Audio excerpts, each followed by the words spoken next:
Hello ladies and gentlemen, welcome to the May 16th Impact Review. Okay, now, how did they do from last week? Now, I know I got a lot of flack from people from the last show. I know I did. I really did feel that some things were not done right. I was very worried, and this is what I wanted people to understand from my point of view. The way TNA has worked, and the Sleg Daddy has it right. A lot of times they will bury young talent to promote older talent. Now the problem here is that the Abyss character has been around a long time. The Joseph Park character is just recent. I know the guy who plays Joseph Park has been around for a while. He's not young talent. But the thing is about this, they let him recreate himself. And the one thing I've learned from seeing TNA, seeing WWE, even a little bit of ROH, just a little bit, is that a lot of times, even when someone is getting over with a new type of character, if it'll give a good pop before a pay-per-view, or if they think their ratings are not going to be good, they'll trash them just to bring them up. Look at Ryback. That's a perfect example of someone who was getting over very well in the character they had, and they destroyed him. That was my concern about what was going on with the Abyss character. Now I'm very happy to see in the start of the show, when Hulk Hogan comes out and calls for Abyss, it was Joseph Park. I was very happy, and don't get me wrong, last week I was happy to see Abyss.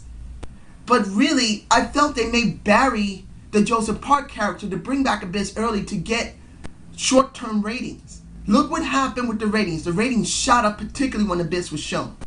That was my worry about it. Now, when we go back to this show, and it's only Joseph Park there and it's not his brother, that filled me with a lot of confidence that they realize that periodically they got to bring back Abyss. I don't see how, personally for me, that the Abyss comes back and then Joseph Park goes. They couldn't put something together about that. That was my concern last week. They could have thrown something there and he could have said something in a promo segment. I would have liked that, but it's understood it needs to be done for the end of the show. Now, when Bully Ray comes out and he says it just like the Off the Road Show Central Sleg Daddy, and I said, how did they know he was going to be the one that was going to be in the ring? He didn't tag anybody, which is true. So at least they did address it. And then we noticed that D'Lo Brown was with Devon, and I hoped that D'Lo was gone. But now I see D'Lo is going to be an enhanced jobber. Because when Joseph Park goes against D'Lo, and if D'Lo loses, he goes up against a Devon. What do we get? We got a D'Lo who gave a decent showing. Not very good, but decent. We got a Joseph Park who hulks up, as you would call it. Seeing the blood come from his face. And he black hole slammed the shit out of a D'Lo Brown. So what do we got? We're now going to have a shot, hopefully, of the title for Joseph Park. Will this be a Slammiversary? That's my hope. Because they may just do this next week, but I'm hoping for Slammiversary.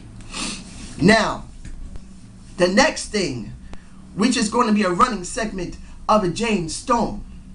We see James Storm kneeling with a little bottle of beer in his hand.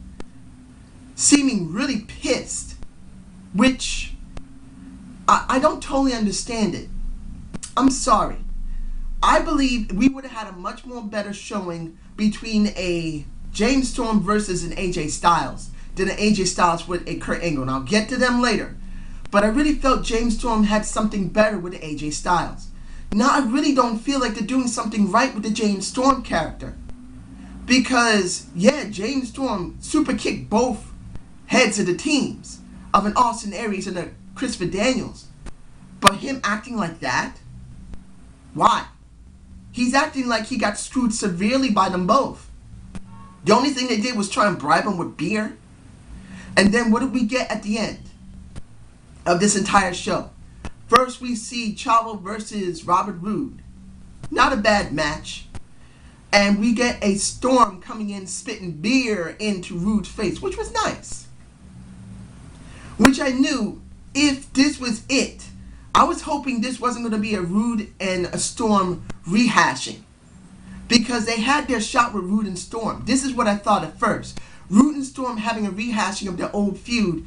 I'm sure more than a few people would be interested in it, but the best time they had it was last year, and Storm never won the title from Rude. That is when they really need to do it. So I was glad to see that when they did a Christopher Daniels and a Superman, and Christopher Daniels lost because of him Storm just standing there watching them, did fill me with a lot of hope, but it still made me feel very sad for the Storm character, because Storm should be in the main event scene.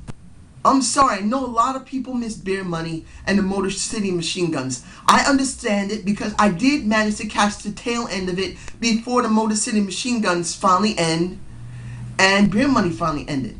I do miss them both. I admit that. I would love to see a Beer Money going back together, and I would love to see a Motor City Machine Guns come back.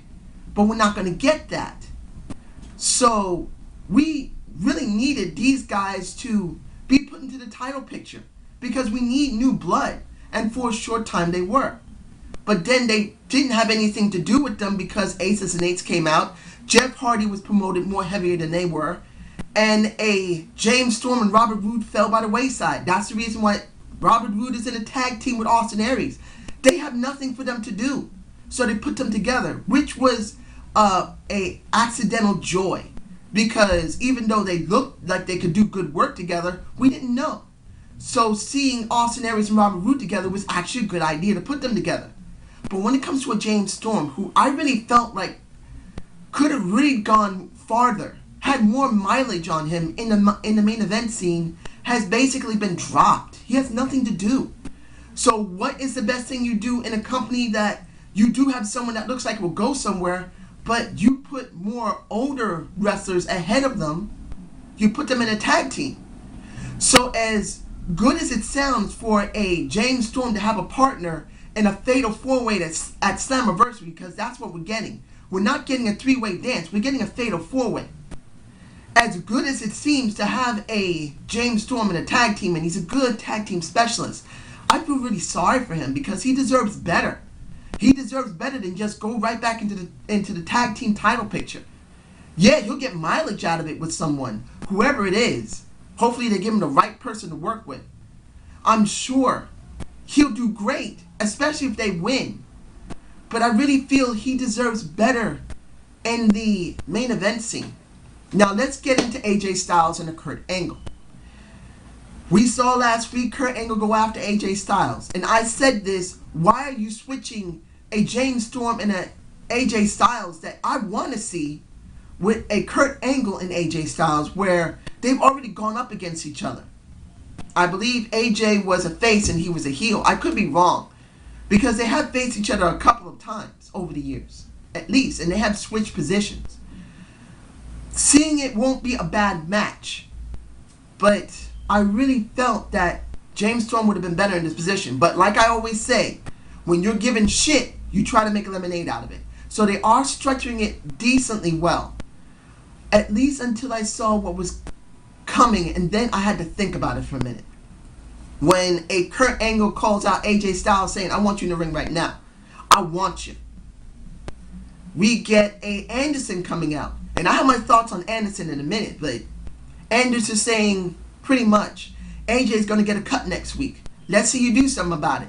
We're going to kick your ass if you do. And the Angle pretty much says, okay, kick my ass. But before then, I'm going to kick you first. He doesn't say in those exact words, ladies and gentlemen. This is how I'm perceiving it. He says, fine, I'll get my ass kicked then, but I'm not going to get a kick now. He kicks the ass of Anderson. AJ comes from the back, not where the regular roster is, from the Aces and Eights. Jumps over the... Okay.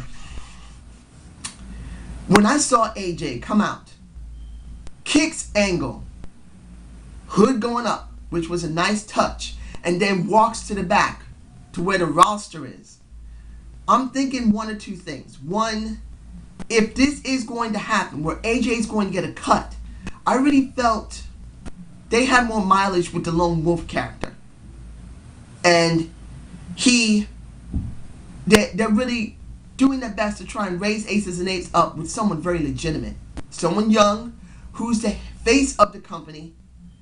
And this is the best they can do with it. They needed to put AJ on there. That's what one thing is, and I'm not fond of it. The other one is that this could still not go down. That AJ may still not do the cut.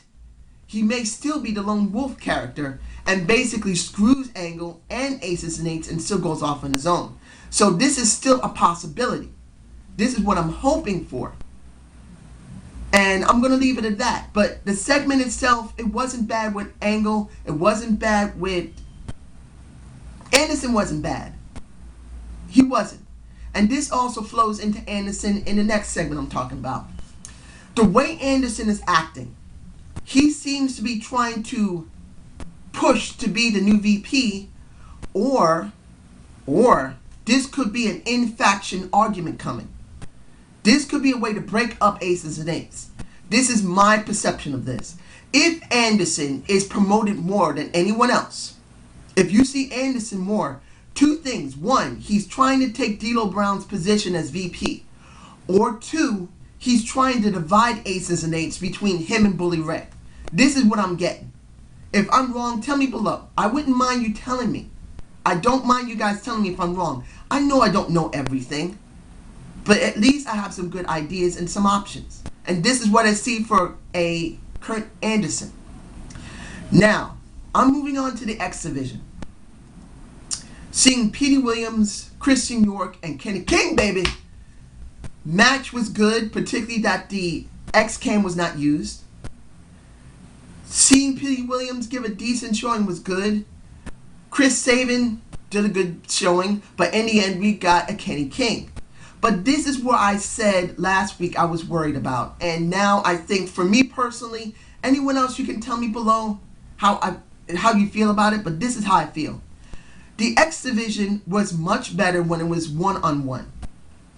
As much as it's cool to see a three-way dance between three X Division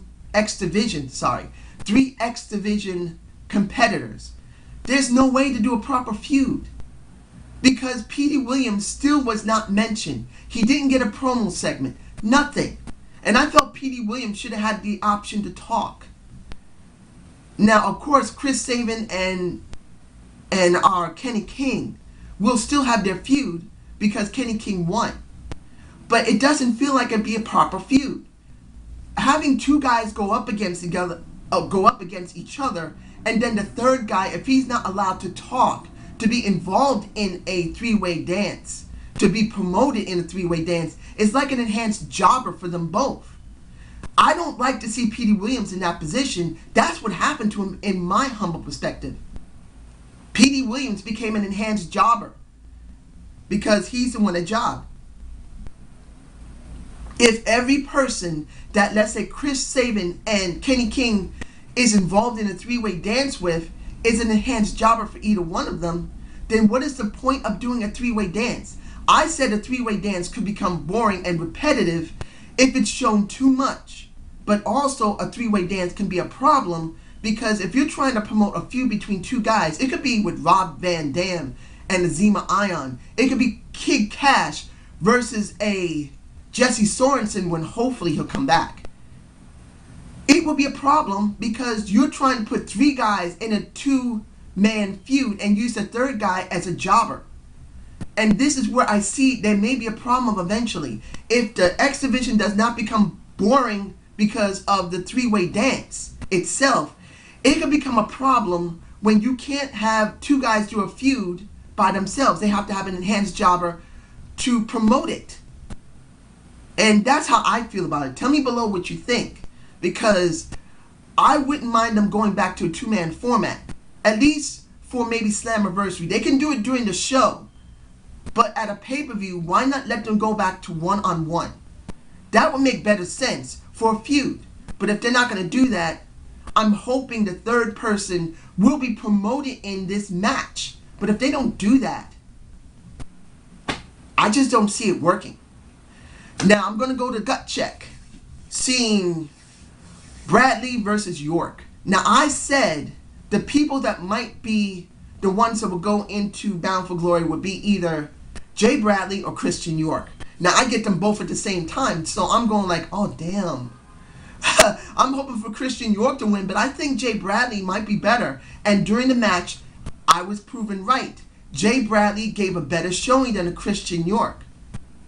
So York loses, and Jay Bradley moves on to Slammiversary to face the person who's going to be from the next match. So I'm not bothered by this at all. It's okay to see a Christian York not win if he's just not good enough. Jay Bradley does have better charisma, even though Christian York is a much more better seasoned veteran. So I'm going to move on from there to the knockouts. I don't understand what's going on. Seeing the match between Kim and Velvet Sky, and Velvet tried to sell the knee injury. Okay. Eventually she does win, and eventually Gail Kim puts a figure 4 on her on a ring post like everybody else. But what is this trying to promote? Is this going to be a 3-way dance at Slammiversary? Or are they going to have a match before then? Because right during the middle of the match, not at the beginning, I don't understand why they didn't do this. Why couldn't they give the Brooke Hogan and Mickie James segment before the match? Why they had to do it during the match? That really threw me off. But hearing that Mickie James getting a second shot at the title when she hasn't earned anything, I don't understand. Why? Why does she get a second shot when she hasn't even matched anybody?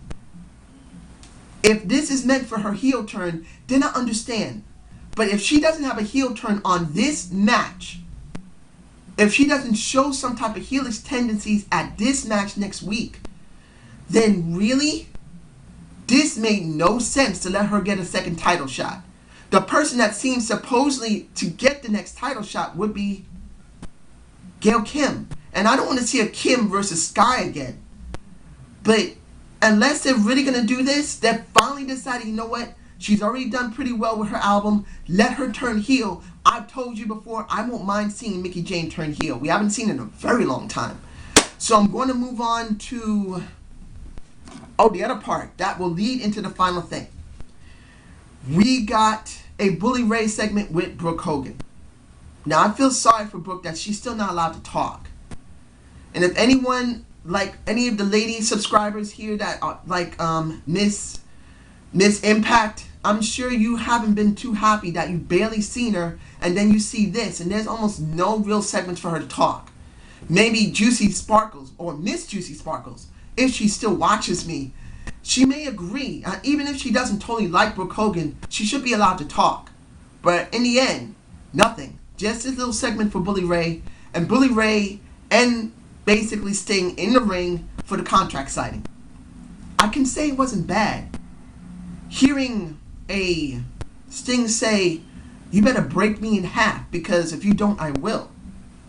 And if I want this match, the stipulation must be a no-holds-bar match. I want it. Isn't something we haven't heard before. And neither is what Bully Ray said.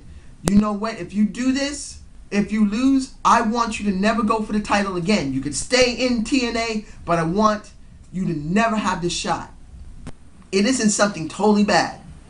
I'd rather see a Matt Morgan in that position instead of having that stipulation, but we don't have a Matt Morgan even involved.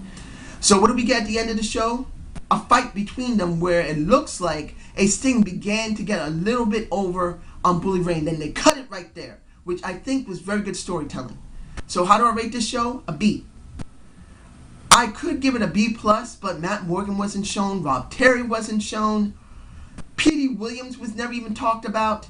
Those are the ones I really believe they're the next stage of TNA. They need to be promoted. So I still give it a B. It wasn't that bad. I'm going to make sure I don't forget anything. No, I think I got everything in here. So I hope you enjoyed the Zane's View. Subscribe and comment to my channel, ladies and gentlemen. I'm going to be doing my SmackDown review as soon as possible, and I'm going to try and get my hands on some time so I can do my pay-per-view predictions. If I can. If not, I'm sorry. You have a good day, ladies and gentlemen.